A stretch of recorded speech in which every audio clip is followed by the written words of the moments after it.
Here's his lordship now. How now, my lord? It's not after midnight? Sir, I have tonight dispatched 16 businesses, a month's length apiece.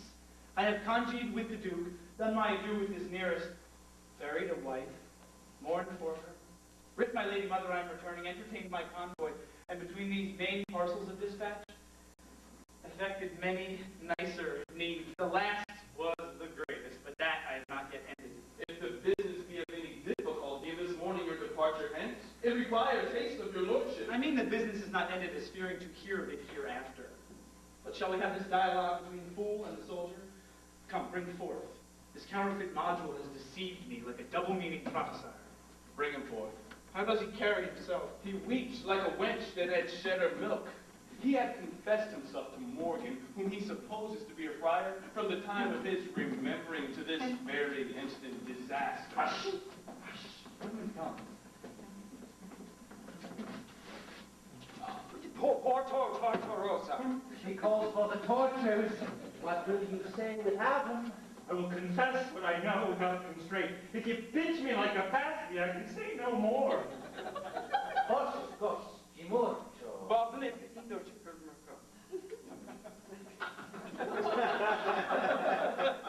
You are a merciful general. Our general bids you answer to what I shall ask you out of a note. And truly, sir, as I hope to live. First, demand of him how many horse the Duke is strong. What say you to that? 5,000 or 6,000, but very weak and unserviceable. The troops are all scattered, and the commanders but poor roads. Of my reputation and my credit, and as I hope to live. All's one to him. What a past-saving slave he is. You are deceived, my lord. This is Monsieur Parolles, the gallant militant. Shall I sit down and answer so? 5,000 or 6,000 horse, I say. I'll say truth. Or thereabouts, I say, for I will speak truth. Well, that's set down. Poor roads, I pray you say. That's set down. I humbly thank you, sir. And truth, true. The roads are marvelous poor. Demand of him what strength they are afoot. What say you to that? If I were to live this present hour, I will speak true. Let me see.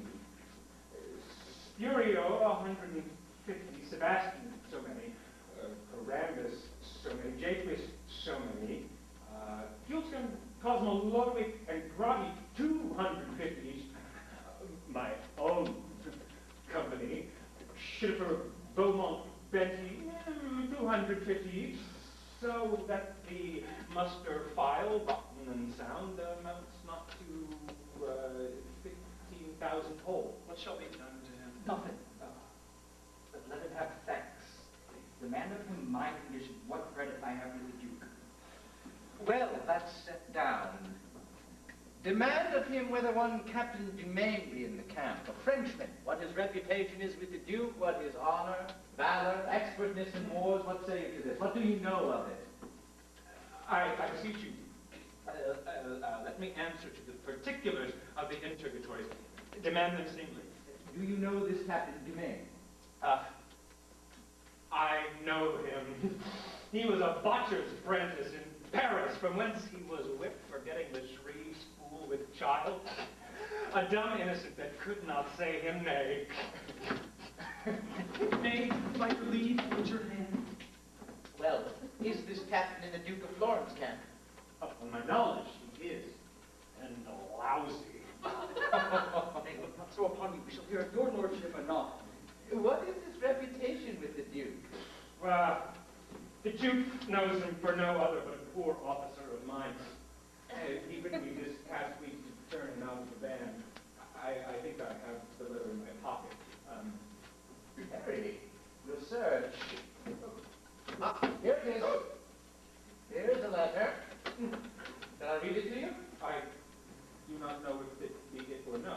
Our interpreter does it well. Excellent. Dian, the Count's a fool and full of gold. That is not the Duke's letter. That is an advertisement to a proper maid of Florence, one Diana, to beware of the allurements of one Count lascivious boy, but for all that, very rustic.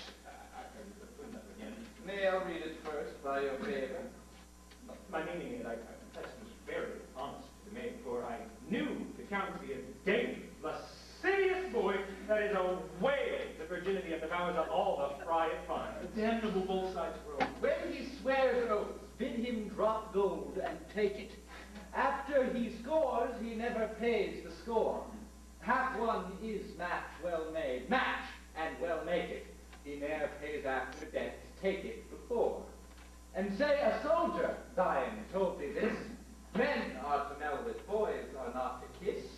For count on this, the count's a fool, I know it, who pays before, but not when he does owe it. Dying as he vowed to thee in thine ear, Parolles. This is your devoted friend, sir, the manifold linguist and omnipotent soldier. I could endure anything before, but a cat. Now he's a cat. I perceive, sir, by the general's looks, we shall be fain to hang you. Oh, Lord, sir, my life, in any case. Oh, let me live. In the stocks, in the dungeon, or anywhere that I may live. We'll see what may be done, so you confess freely. Therefore, once more to this Captain Dumaine. You have spoken to his reputation, to his valor. What is his honesty? Oh, sir, he will steal an egg out of a cloister. He will lie, sir, with such volubility. You would think truth was a fool. His best virtue is drunkenness, for he will be swine drunk, and in his sleep he does little harm, save to his bedclothes. But they know his condition, and they lay him in straw. I can say little more to his honesty. He has everything an honest man should not have. What an honest man should have, he has nothing. For this description of thine honesty. It's so far the rarity of these. Pox on him, he's a catskill. What is his brother, the other Captain Dumaine? Why does he ask you of me? What's he? E'en a crow of the same nest. He is not so great as the first in goodness, but greater a great deal in evil. He excels his brother for a coward, yet his brother is reputed one of the best there is. In retreat, he outruns any lackey. Marry, in coming on, he has the cram. If your life be saved, will you undertake to betray the Florentine? And the captain of his horse, Count Massilian. Will whisper with the general and know his pleasure. I'll no more drumming. A plague of all drums. Only to seem to deserve well and to beguile the supposition of that lascivious boy. Count have I run into these perils. Yet, who would have suspected an ambush where I was taken? There is no remedy, sir, but you must die.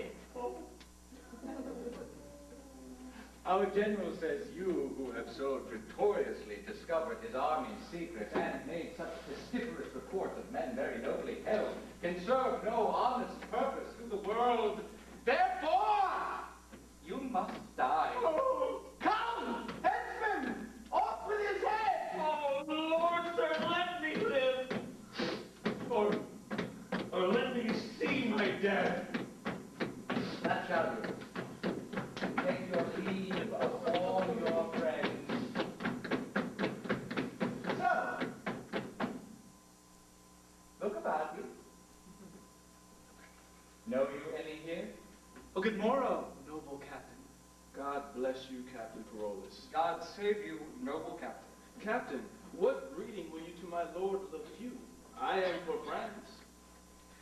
Good captain, will you give me a copy of the sonnet you writ to Diana on behalf of the Count Massilian?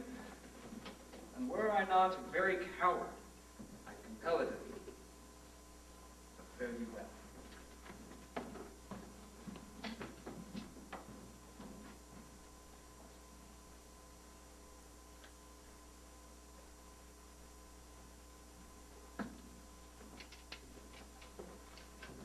You are undone, Captain. All but your scarf that has a knot on it yet. Fare ye well, sir. I am for France, too. We shall speak